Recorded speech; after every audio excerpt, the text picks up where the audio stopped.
انقلابی شخصیات ایسی بھی ہوئی ہیں جن کے کارنامے نہ صرف اپنے زمانے بلکہ آنے والی صدیوں کو بھی متاثر کرتے ہیں۔ ایسی ہی ایک انقلابی شخصیت شیر خدا خلیفہ چہارم امیر المؤمنین حضرت سیدنا علی المرتضیٰ کرم اللہ تعالی وجہہ الکریم کے نام سے جانتی ہے۔ آپ رضی اللہ تعالیٰ عنہ کو خاتم النبیین صلی اللہ تعالی علیہ وآلہ وسلم سے باب العلم یعنی علم کا دروازہ کا لقب عطا ہوا۔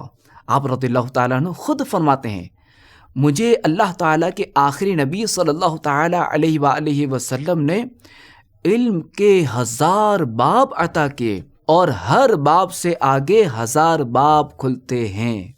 ایک موقع پر آپ رضی اللہ تعالیٰ عنہ نے یوں فرمایا، مجھ سے پوچھو، اللہ پاک کی قسم قیامت تک ہونے والی جو بات تم مجھ سے پوچھو گے میں تمہیں ضرور بتاؤں گا۔ آپ رضی اللہ تعالیٰ عنہ کی قرآن فہمی کا یہ عالم تھا کہ ایک بار فرمایا، اگر میں چاہوں تو سورہ فاتحہ کی تفسیر سے 70 اونٹ بھر دوں۔ ہجرت کی رات جب کہ چاروں طرف کفار تلواریں لیے کھڑے تھے، آپ رضی اللہ تعالیٰ عنہ خاتم النبیین صلی اللہ تعالی علیہ وآلہ وسلم کے بستر مبارک پر سوئے۔ غزوہ تبوک کے علاوہ ہر غزوے میں شرکت فرمائی اور خیبر کے قلعے کو فتح کر کے فاتح خیبر کے نام سے شہرت پائی۔ جب سینہ دست نبوی سے فیض یاب ہو اور فیصلوں کو تصدیقات نبوی حاصل ہوں تو ایسے فیصلے زمانے میں انقلاب برپا کر دیتے ہیں۔ آپ رضی اللہ تعالیٰ عنہ کے فیصلوں کو خود خاتم النبیین صلی اللہ تعالی علیہ وآلہ وسلم نے پسند فرمایا۔ مقدمہ کتنا ہی پیچیدہ کیوں نہ ہو، آپ رضی اللہ تعالیٰ عنہ چند لمحوں میں اس کا بہترین فیصلہ فرما دیا کرتے۔ الغرض آپ کے فیصلے اسلامی عدالت کے لیے انقلابی حیثیت رکھتے ہیں۔ آپ رضی اللہ تعالیٰ عنہ ایسی درست رائے کے حامل تھے کہ خاتم النبیین صلی اللہ تعالی علیہ وآلہ وسلم آپ سے مشورہ فرمایا۔ خلیفہ اول حضرت صدیق اکبر رضی اللہ تعالیٰ عنہ اور خلیفہ دوم حضرت عمر فاروق اعظم رضی اللہ تعالیٰ عنہ جیسے دور اندیش اور تجربہ کار اپنے دور خلافت میں آپ رضی اللہ تعالیٰ عنہ سے مشورہ فرماتے۔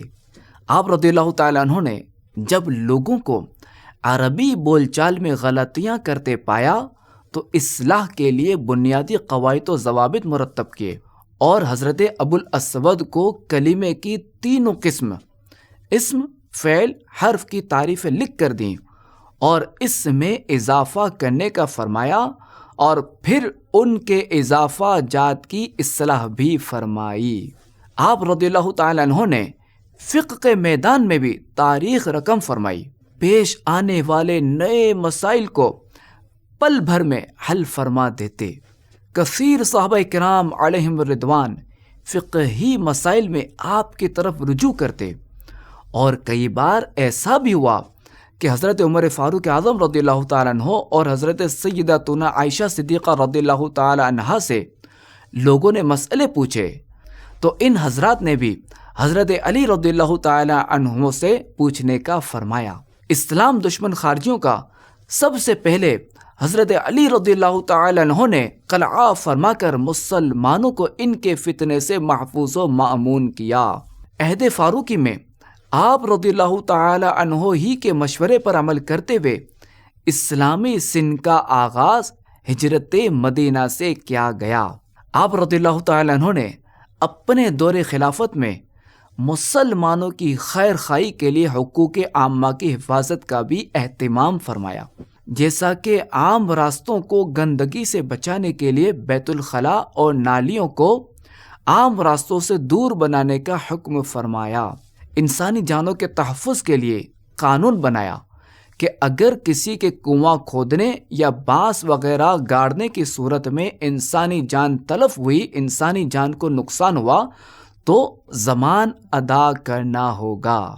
اللہ تبارک و تعالی ہمیں ایسی پیاری شخصیت اسلام کے چوتھے خلیفہ حضرت سیدنا مولا مشکل کشا علی المرتضیٰ کرم اللہ تعالی وجہہ الکریم کی برکتوں سے ہمیں خوب سے خوب مالا مال فرمائے، آمین بجاہ خاتم النبیین صلی اللہ علیہ وسلم۔